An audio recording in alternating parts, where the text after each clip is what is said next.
Good evening and thanks for joining us. In Beirut tonight, there's a mixture of grief and exhaustion, plus demands for answers as new details emerge that negligence may have led to the massive explosion in the port. Beirut city governor says half the city has been damaged. This was one moment of relief. Crews pulled this young man from the rubble. He'd been trapped for more than 10 hours. Others, though, are still trapped, and rescuers are working through the night using flashlights to search for signs of life. But with so many buildings to search, they're struggling to keep up. A 2-week state of emergency has now been declared. Up to 300,000 people have no home to go back to. And the popular waterfront neighborhood bars and restaurants have been reduced to rubble. More than 135 people are known to have died, and that number is likely to rise. Over 5,000 people are injured, and treating them has become a major challenge. According to the World Health Organization, 3 of Beirut's hospitals were so badly damaged they can't even accept patients. The cause of the explosion is still under investigation, and the crater it left behind in the port is massive. Everything near it is obliterated. Lebanon's prime minister says more than 2,700 tons of ammonium nitrate confiscated from a ship had been stored there for more than 6 years without proper safety measures. Reuters reports a team of inspectors warned 6 months ago if it wasn't removed, it could blow up all of Beirut. A number of port officials have been put under house arrest. In a city scarred by years of civil war and bombings, nothing has been as devastating as this. Crystal commencing on how life in Beirut changed in an instant. The debris field still being searched stretches for kilometers, and the work is grim. Down every street, boulders of concrete, mangled metal, and broken glass. The shop owner says, "I lived through the war and tough circumstances, but I never saw something like this before." Isra Ziblani was in downtown Beirut, happily posing for a video in her wedding dress when the blast happened.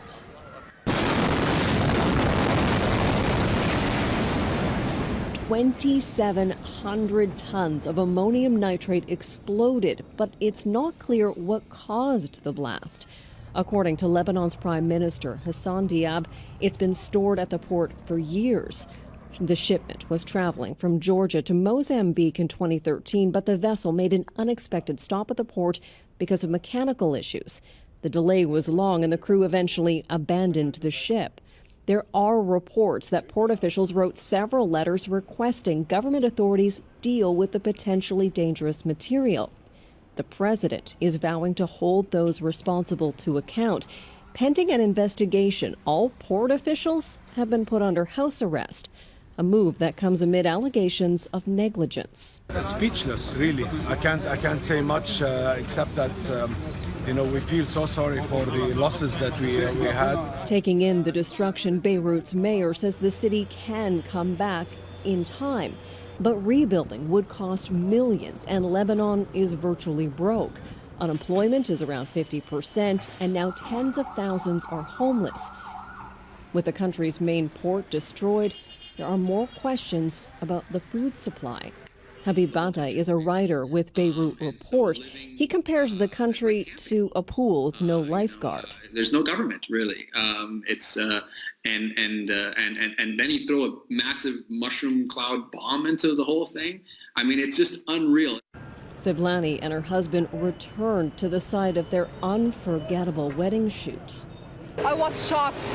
I was wondering what happened. Am I going to die? How I'm going to die? So many lives were lost, and many more have been shattered. Crystal Gamansing, Global News, London. It was 2,700 tons of ammonium nitrate that blew up in Beirut. So what is it and how dangerous is it? Ammonium nitrate is a chemical component that's most commonly used in fertilizers. It's also used to create explosives for mining and has been used in terrorist attacks. It's produced as small pellets or prills, is made all over the world, and is relatively cheap to buy. On its own, it's safe to handle, but in a fire, it acts as a powerful accelerant. Many countries have regulations about the handling and storage of large amounts of ammonium nitrate, including Canada. If it's stored improperly for too long, it decays, absorbs moisture, and forms into a rock-like mass. If fire reaches it then, the chemical reaction is much more intense. It's happened before. In 2015, ammonium nitrate and other chemicals exploded at a port in China, killing more than 170 people. And in 1947, a blast on board a cargo ship in Texas City claimed between 400 and 600 lives, the deadliest industrial accident in U.S. history. And in 1995, Timothy McVeigh used 2 tons of ammonium nitrate to create a bomb in Oklahoma City, which obliterated a federal building and killed 168 people.